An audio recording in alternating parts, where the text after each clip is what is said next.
The Indian Airlines IC 814 has been hijacked. There is still no information on the identity of these men or their demands. The plane hijacked. Christmas Eve, 1999. For the passengers on this Indian Airlines flight, a short 1¼ hour journey to New Delhi is about to turn into days of terror.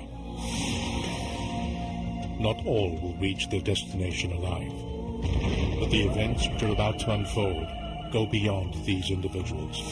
When matters here reach their ultimate conclusion, there will be deadly consequences across the world. And another chapter would be written in the history of terror.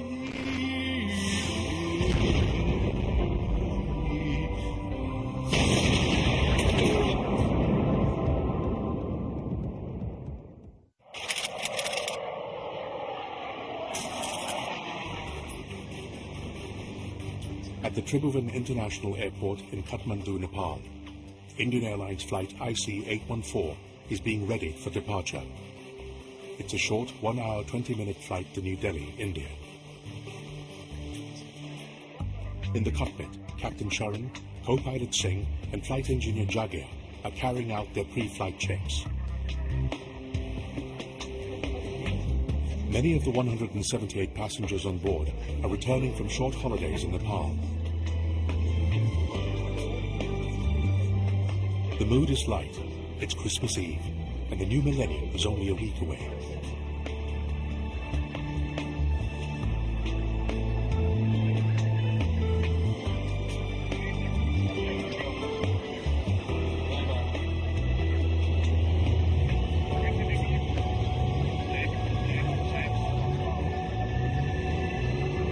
When IC 814 departs Kathmandu soon after 4 p.m., there is little indication that this flight will be anything other than routine.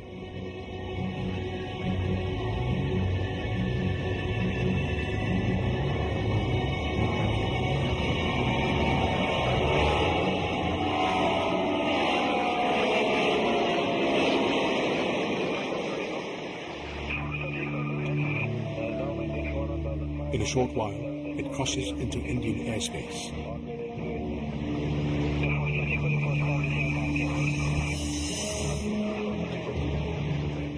In the cabin, flight attendants commence the trick service. On a flight as short as this, they need to be efficient and quick. The service on the Kathmandu-Delhi sector was proceeding smoothly. I decided to offer some tea coffee to the captains. Chief Steward Anil Sharma enters the cockpit to serve the pilot's tea.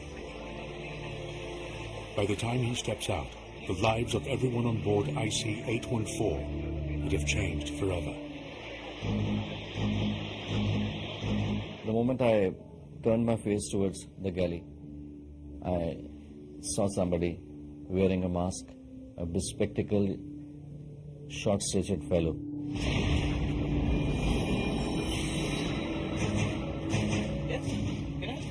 My first reaction was to inform the captains. I moved my hand towards the intercom.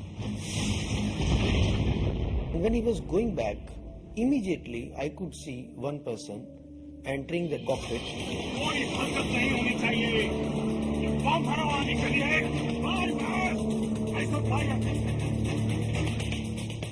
For a second, I was just scared.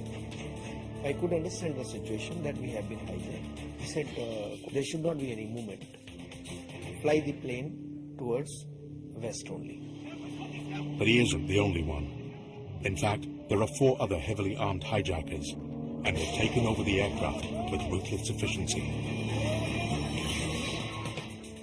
I could hear voices saying, "Throw the food down. Throw it down quick, under your seats." They were screaming loudly, so we started throwing the food down. Then we were and told to change the seats. Children went away from me because they were sitting at the back now. So, we sort of lost contact, and I said, let's see what they do. It was not possible for me to react in any way because alone I couldn't have done anything. Ladies and gentlemen, this is your captain. Please shut up. Our plane has been hijacked. Please be patient and listen to the hijackers. Thank you.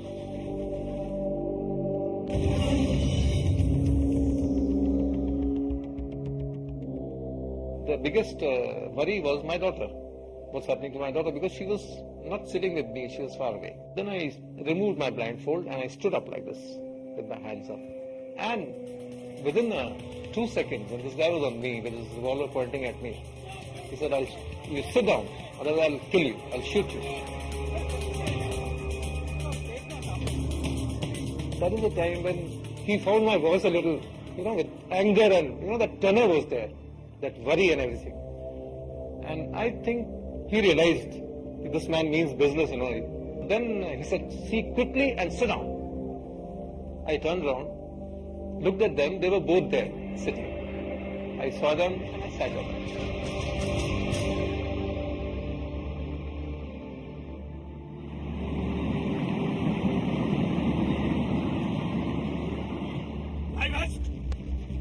In the cockpit, Captain Sharan is finding it harder to convince the hijackers that there isn't enough fuel to fly to Lahore, Pakistan, their preferred destination.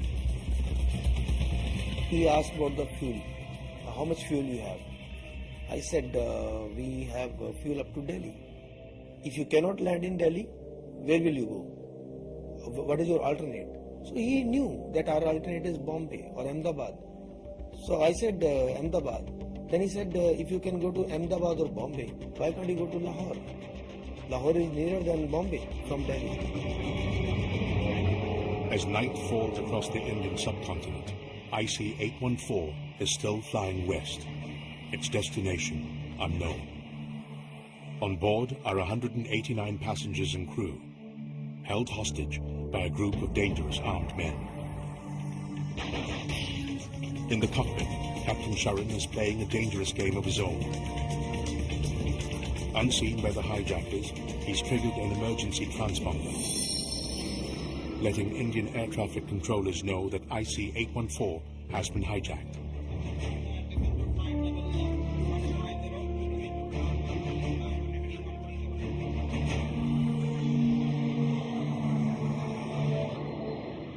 On board IC 814, the captain and the hijackers are locked in a battle of wits.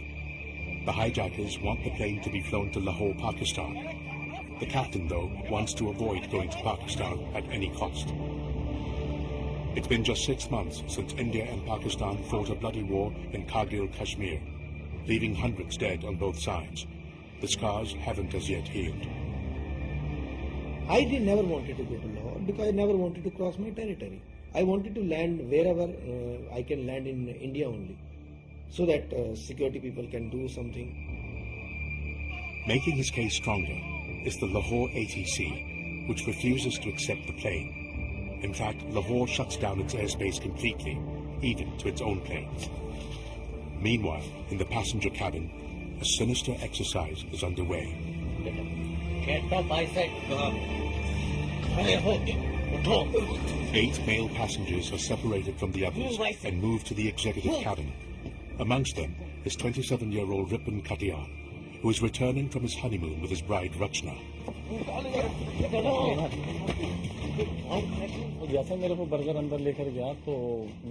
As soon as I entered the executive cabin, I saw that there were some passengers already there. My hands were tied with nylon rope. Then he pressed the recline button and pushed my seat back. After that, my seat belt was fastened.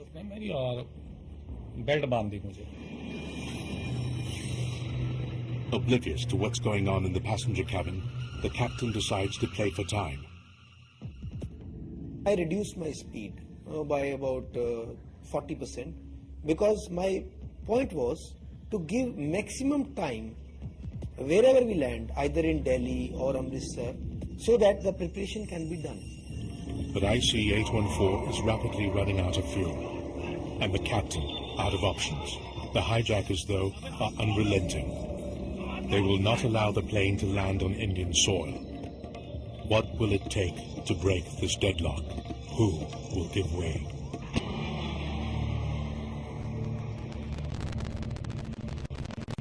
Indian Airlines flight IC-814 en route to New Delhi, India from Kathmandu, Nepal, has been taken over by 5 hijackers who have managed to smuggle on board guns, knives and grenades. The hijackers are demanding the pilots fly the aircraft to Lahore, Pakistan. The Pakistani authorities have shut down their airspace and refused permission for the plane to land. With this fuel rapidly running out, Captain Sharma's best bet is to make for the North Indian city of Amritsar, about 50 kilometers east of Lahore. But the hijackers, fearing that Indian security forces will storm the aircraft, do not want it to land in Indian territory. I really begged for passengers that please let me land, everybody will die. They never wanted to land in Amritsar, so they took about 2-3 minutes. All hijackers were at the back, and they had some discussion, and then they came in. Then they said, are you sure aircraft will be refueled? I said, yes, it will be refueled, and you please let us land in Amritsar. The captain's tactics pay off. The hijackers agree to allow the plane to land in Amritsar on the captain's personal guarantee that it will be refueled immediately.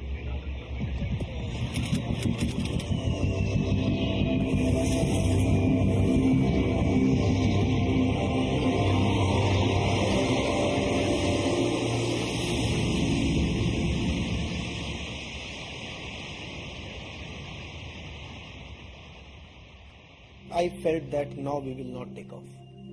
I was hoping that we will get some kind of assistance there, and this hijacking will end in Amritsar. The Indian Crisis Management Group in New Delhi, chaired by Prime Minister Vajpayee, doesn't allow local forces in Amritsar to storm the aircraft, but insists they wait for the National Security Guard, or NSG, India's crack anti-hijacking force, to get to Amritsar from Delhi. This will prove to be a costly mistake. I got a message from Delhi that the NSG is coming. So we had to wait for them, and till that time we were to keep this aircraft at the Rajasthan airport itself. Acting on instructions from Delhi, the authorities in Amritsar play for time by delaying the dispatch of the fueling tanker.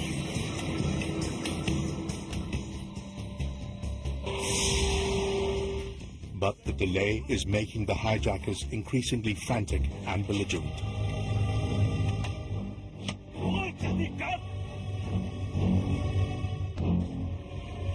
Please, send it quickly! Our life is in danger. The aircraft has been in Amritsar for over half an hour, and there's still no tanker in sight. The hijackers are now convinced that the Indians are getting ready to storm the plane. They want the pilots to get IC-814 back in the air. The fact that the tanks are almost empty isn't a consideration. The pilots, though, won't budge. If we don't give them fuel, they'll start shooting us. On IC-814, the standoff between the pilots and the hijackers is about to be broken, with terrible consequences.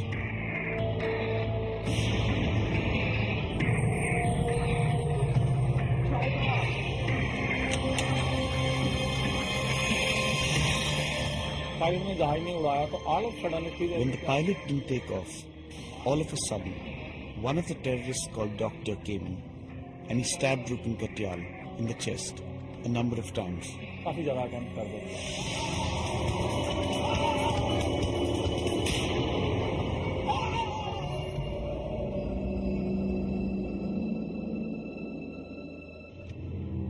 Flight engineer Jagya is sent to check on the hijackers' claims that they've started killing passengers.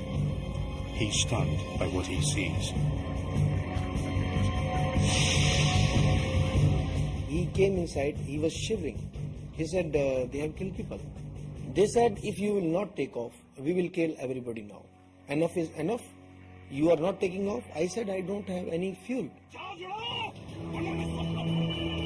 Now, the hijackers start a deadly countdown.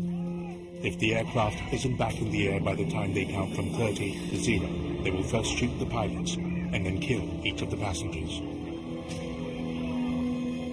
So now I had to take some decision. ATC is not doing anything. I am not getting any assistance. Bowser is not coming in front of the aeroplane, and nothing is happening. With no help in sight from Indian security forces, and now realizing the hijackers are serious about carrying out their threats, Captain Sharon decides to take a calculated gamble and make a mad dash for Lahore, Pakistan. We are all flying now. We are heading towards Lahore. There's little chance of making it with the fuel he has left on board, but it's the only chance he has left. The Indians, though, have lost the best opportunity they had to storm the aircraft and bring the crisis to an end.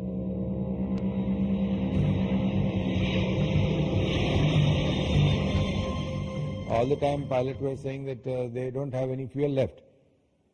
So we were very sure that the aircraft would not take off unless and until we refuel the aircraft. We said to Amritsar that they should have a sniper or a sharpshooter go along with the Bowser and shoot at the tires to disable the aircraft. Somehow or the other this didn't happen.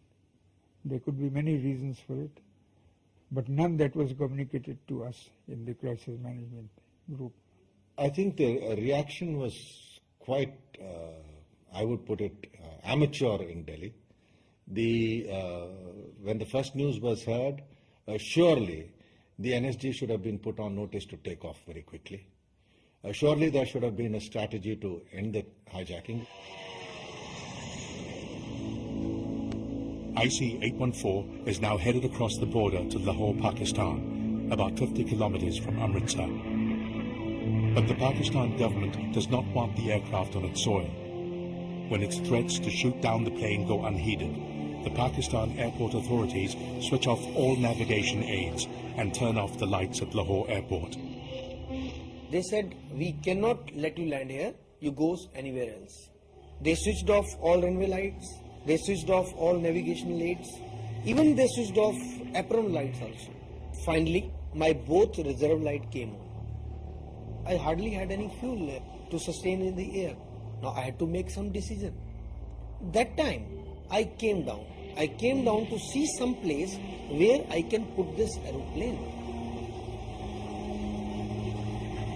With no navigational aids to rely on, the pilots turn the aircraft towards a stretch of bright lights they think is the runway at Lahore. It's only when the aircraft is dangerously close to what they believe was the runway that the pilots realize they've made a serious mistake. Off! Check up! Road head!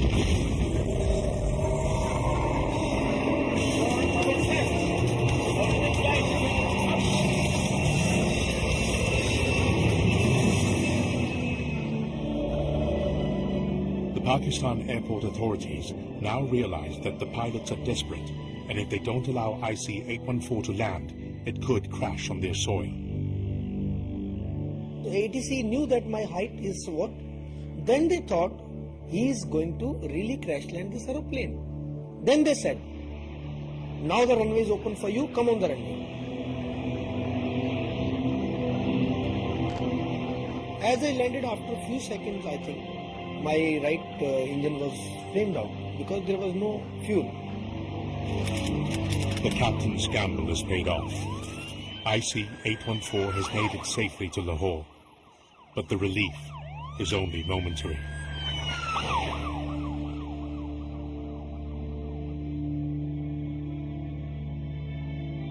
Back in the cabin, the injured passengers are slowly bleeding to death. If they are to have any hope of making it, they must receive urgent medical attention.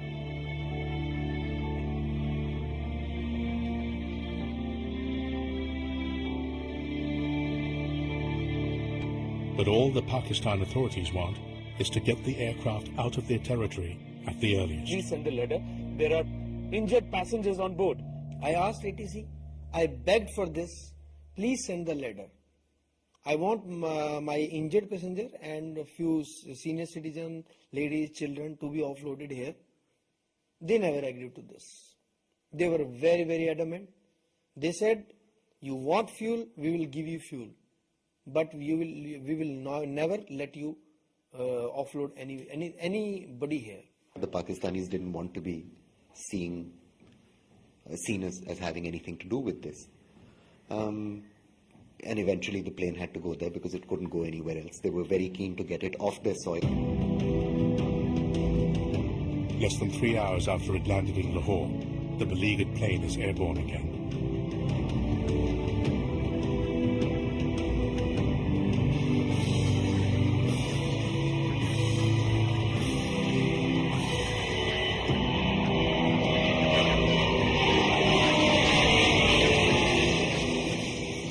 Back in India, rumours that some passengers have been killed by the hijackers spreads panic amongst the crowds that have gathered at New Delhi airport.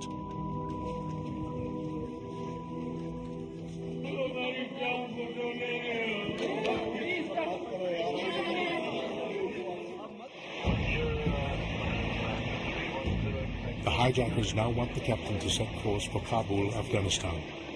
We have been hijacked and are heading towards Kabul. But Kabul has no night landing facilities, and so the hijackers force the pilots to fly the aircraft to Dubai in the United Arab Emirates.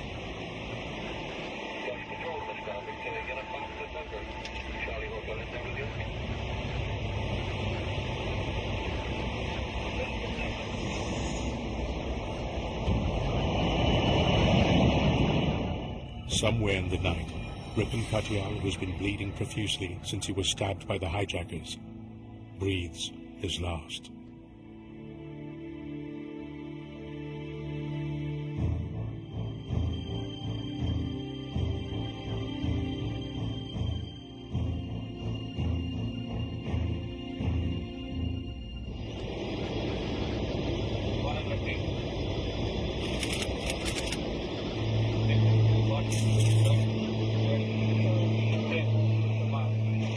Having missed the opportunity to storm the plane on their own soil in Amritsar, the Indian government now makes an attempt to get the United Arab Emirates authorities to allow a commando operation in Dubai.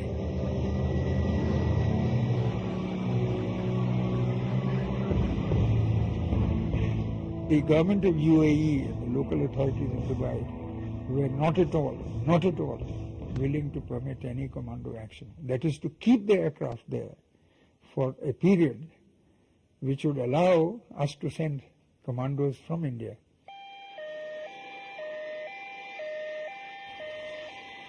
The UAE authorities, however, get the hijackers to release some of the passengers in exchange for fuel.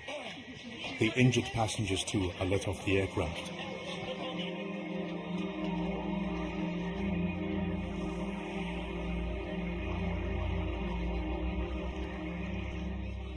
On ground at Al-Minhad, we'd been there for about 10 minutes when Berger walked up to me and says, "Get up." I obeyed him. We went into the J class. So I looked down. I found a young man who was shirtless and had a lot of blood all over him, lying on one of the seats.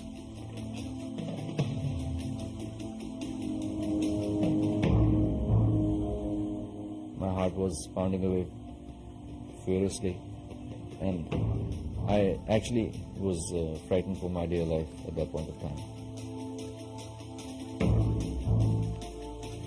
The body of Ripon Katyal has been taken off the aircraft, but his bride Rachna, who is still on board, isn't even aware that her husband is dead. We were ordered to place the body on the top of the step ladder which had been positioned at the first door.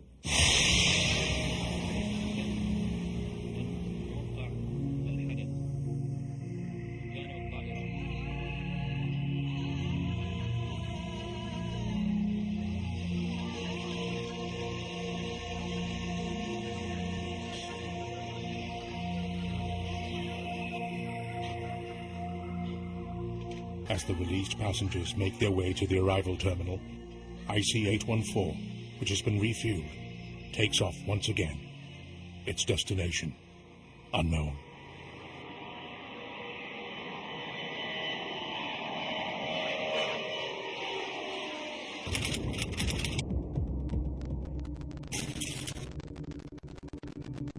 It's Christmas. But for the 162 passengers and crew still remaining on Indian Airlines flight IC-814, there's little reason to celebrate. It's been almost 18 hours since the aircraft was taken over by 5 heavily armed hijackers. One passenger has been killed, another injured.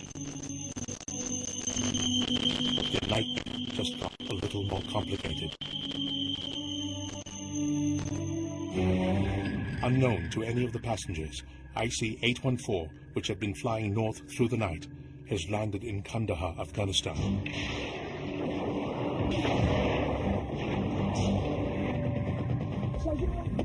A country controlled by the Taliban, a fundamentalist Islamic group, and the current home of the dreaded terrorist Osama bin Laden.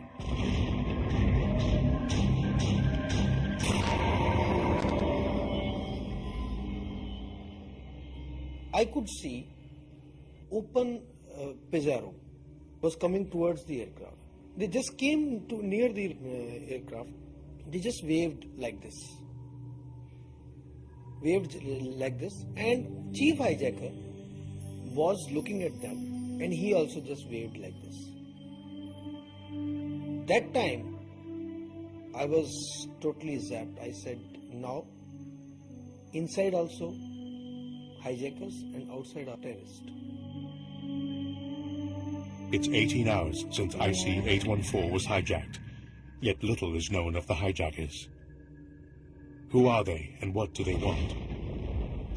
From the accounts of passengers released in Dubai, Indian intelligence agents are convinced they are dealing with well-trained and highly motivated terrorists on a suicide mission.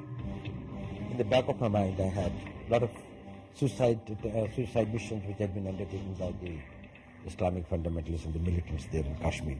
The organization of Harkatul Mujahideen was having in its cadres the people who were capable of undertaking the suicide missions. These people were bent upon harming the passengers. These people were quite determined to blow up the plane. Back in India, hundreds gathered for the funeral of Ripon Katyal, the passenger who was brutally murdered by the hijackers.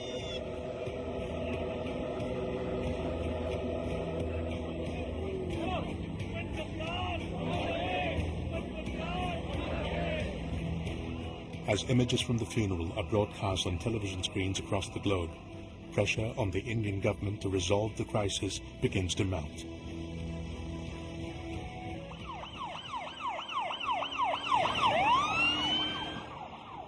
But the Indian Prime Minister, Vajpayee, appears unrelenting. We don't know as yet what the hijackers want, but whatever it is they want, this is not the way to go about it. India will not bow down nor be afraid of their inhuman threats.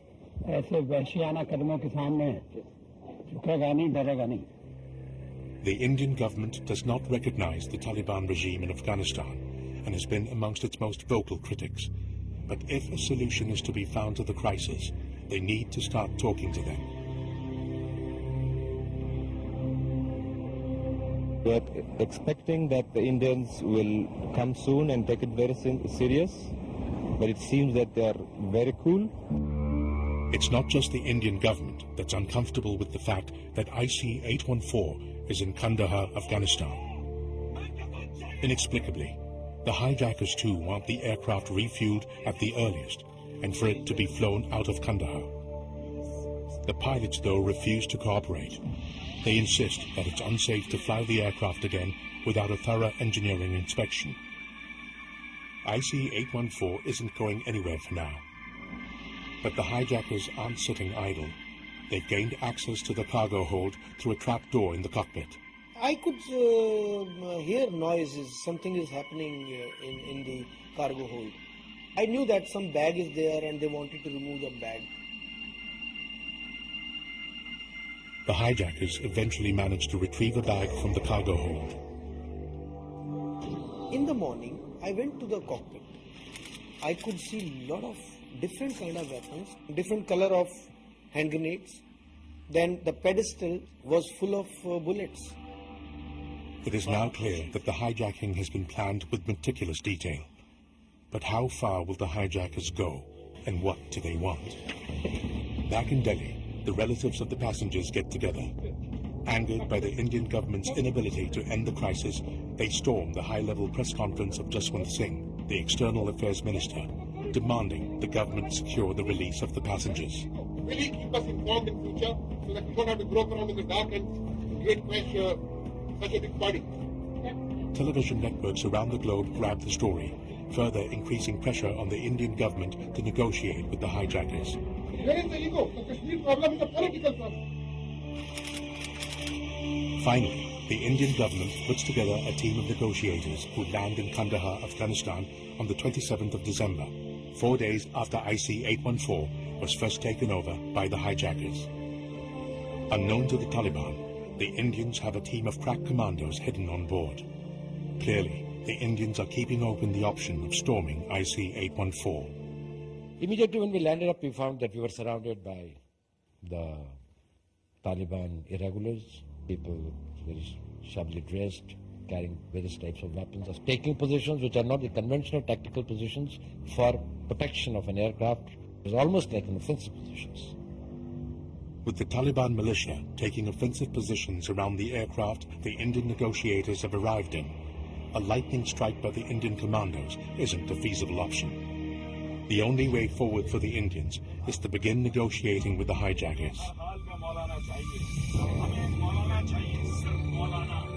Chief was talking to them. He must have touched a switch. It was all around the plane.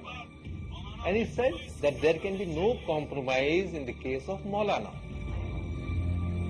You don't know who Maulana was? Finally, it becomes clear. The hijackers' main objective is the release of Maulana Masood Azhar, the Secretary General of the Harkat-ul-Mujahideen, a militant organization operating in the Kashmir Valley. This was not a commander of large armies. It was not a commander of thousands of men. It was instead a commander of a very small number of people, but people he could inspire to act with a ferocity and commitment perhaps no other organization could inspire in its cadre at that point. Arrested in 1994, Maulana Masood Azhar was incarcerated in the Kot Balwal jail in the troubled state of Jammu and Kashmir, the disputed region over which India and Pakistan fought 3 wars. Several attempts had been made to secure his release. In 2 of these attempts, foreign tourists had been kidnapped and murdered.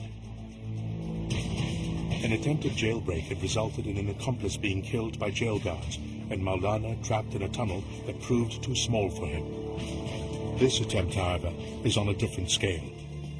Indian intelligence agencies have also discovered a startling fact, that the chief hijacker is the younger brother of Maulana Masood Azhar.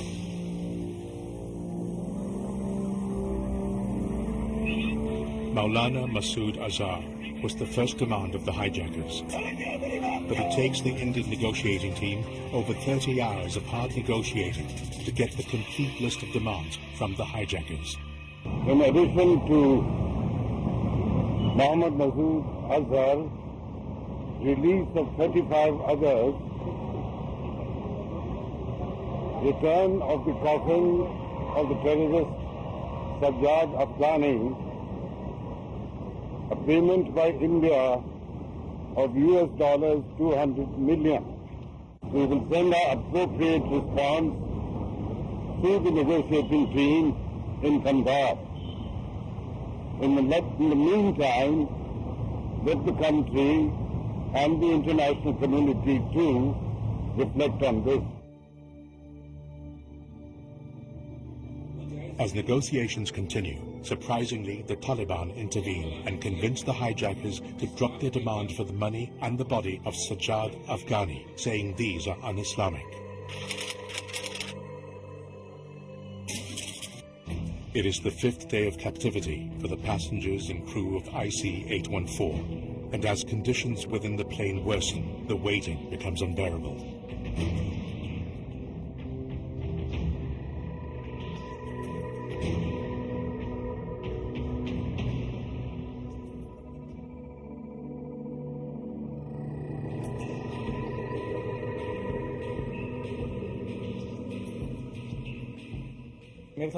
My brother-in-law, who was with me, ate just once in 8 days because the toilets were overflowing.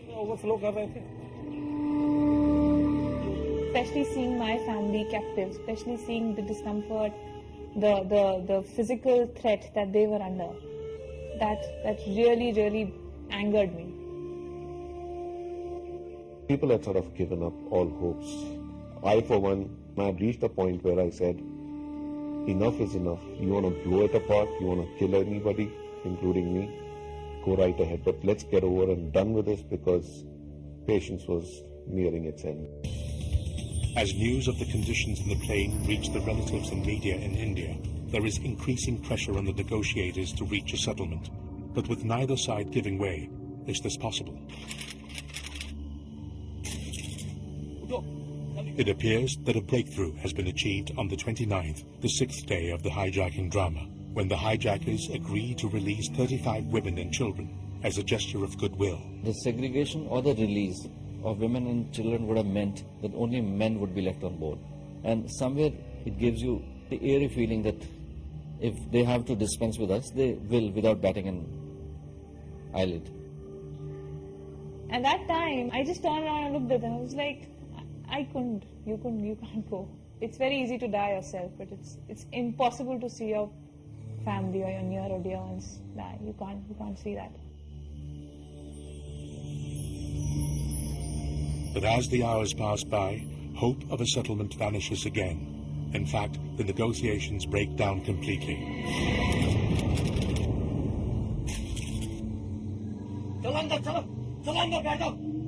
The 35 selected passengers awaiting release are unceremoniously herded back. There was a lot of commotion, and I found the children and women hurrying back towards the economy class.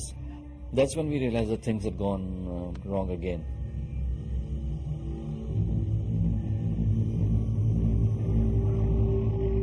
It was a very strange kind of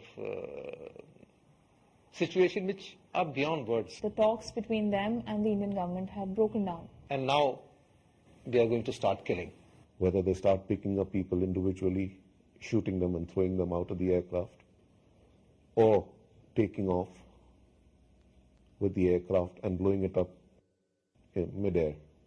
I remember there was this complete silence in the entire aircraft. You could not have imagined that there were nearly 200 people sitting in that aircraft. Is this the final outcome? For the passengers and crew on IC 814, is this journey's end?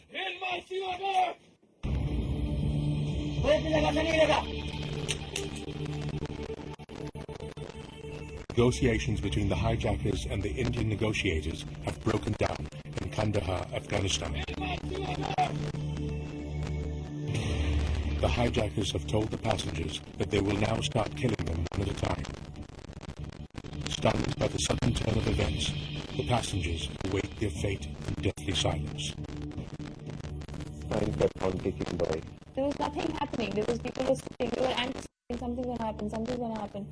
But nothing happened. The guy comes back again and he says, we don't know whose prayers are being answered, but there seems to be a movement back for negotiations. Then at about, I think, after 3 to 4 hours, we were told that there's a good news for you, that the government of India has agreed to release to our demands, and now you shall be free. The passengers are to be freed, but at what cost? As a result of the negotiations with the Taliban and the hijackers, there has been an agreement for the release of all the hostages in exchange for 3 militants. How many? Three. The three incarcerated terrorists to be freed are Maulana Masood Azhar, who is accused of being a member of the Harkat al-Mujahideen; Omar Sheikh, a British national who studied at the London School of Economics, a devoted follower of Maulana Masood Azhar, who had been arrested on charges of kidnapping foreign nationals in Kashmir; Mushtaq Ahmed Zargar, the chief commander of the militant group Al-Ummah Mujahideen, jailed for terrorist attacks in Kashmir. I think the end deal was the worst case scenario for India. The worst case scenario. And I believe it was completely unnecessary. It was secured merely because a completely irrational deadline was placed on it. The Prime Minister made that, I think, deeply questionable statement that we didn't want them to spend New Year in captivity. Supposing we had said, fine, we wash our hands off. The public wouldn't have allowed us to do that. We would be asked to negotiate. And once you negotiate, and this is what you get. The three terrorists are released from prisons in different parts of India and are brought to Delhi, from where they will board a flight to Kandahar.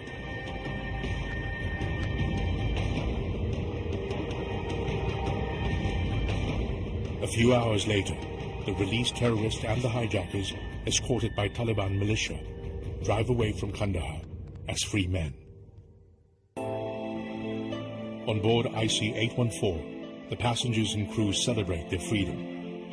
This rare footage, shot by a passenger, captures the mood on board the aircraft, moments after their release. When they said that you're released, you really felt good, and shaking hands. It was wonderful to be in that time, and everybody was hugging each other. Suddenly, you felt like lifeless, you felt weightless, you were floating around because that severe stress was suddenly gone. It's New Year's Eve, 8 days after IC-814 was hijacked. All its passengers and crew, except one, are free and safe in India. Their journey complete. At Delhi airport, thousands gather to give the survivors a hero's welcome. But even as the celebrations continue through the night and into the new millennium, a disturbing question remains unanswered. Did the Indian government err in releasing three dangerous terrorists in exchange for the lives of the passengers and crew on board IC-814? It's a question that has no correct answer. But if those who made the decision knew then what we know now, would the story of IC-814 have ended differently? Maulana Masood Azhar moved back to Pakistan, where soon after his release, he founded the militant Jaish-e-Mohammed. The Jaish is accused of numerous attacks, including the one on the Indian Parliament on December 13, 2001, which killed 7 innocent people and injured 18 more. They're also held responsible for the attack on the Jammu and Kashmir Legislative Assembly. He now lives free in Pakistan. Omar Sheikh has been named one of the key financiers of Mohammed Atta, the pilot of one of the jets that hit the World Trade Center on September 11th. He's presently facing the death sentence for the killing of the American journalist Daniel Poe. Mushtaq Ahmed Zargar is now in Muzaffarabad, the capital of Pakistan-administered Kashmir. He's reportedly engaged in reviving his militant group, Al-Ummah Mujahideen. It is now known that the 5 hijackers are Pakistani nationals, reportedly living free in Pakistan. Interpol and the Indian Central Bureau of Investigation have made formal requests to the Pakistan government to arrest and extradite the hijackers. But these requests have gone unheeded. Little is known of what the hijackers did after December 1999. IC-814 was clearly their moment of glory. How the hijackers managed to smuggle on board the guns and grenades has never been conclusively established. However, after the hijacking of IC-814, the Nepalese government reviewed and tightened security measures at Kathmandu's Tribhuvan International Airport. Indian Airlines, which had suspended its flights to Nepal, resumed operations 6 months later, but it now conducts secondary pre-boarding security checks on all its passengers using its own personnel. And the government of India decided to introduce sky marshals on select flights. The passengers on the plane returned to their normal lives, but were forever changed in some way by the events of those 8 days on board IC 814. You learn to respect very simple things like one full glass of water, or having 5 meters to walk, even clean air to breathe. Actually, even that is something you respect. There are times I wake up at night with cold sweat and the feeling that I'm still sitting in my chair. When you are sitting there, you realize how lonely loneliness can be. It has affected me badly. I was scared. I used to get dreams. Everything is written strongly on my mind. Nothing has been fade out.